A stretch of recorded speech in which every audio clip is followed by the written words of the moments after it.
আরে হারান দাদু যে, কি ব্যাপার আজকে এত সকাল সকাল খুব খুশি খুশি লাগছে? আর বলো না পল্টু, গ্রামে না একটা নতুন হোমো এসছে।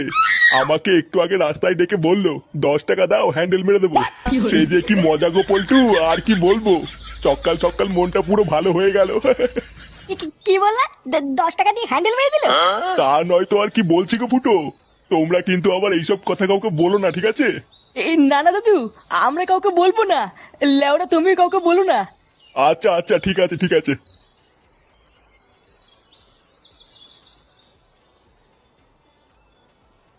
বাড়া কি বলে গেল? গ্রামে একটা নতুন হোমো এসছে, 10 টাকা দিয়ে হ্যান্ডেল মেরে দিল? পল্টুদা, এটা ফুটো শালার কাজ না তো? আমারও তো মারা তাই মনে হচ্ছে রে।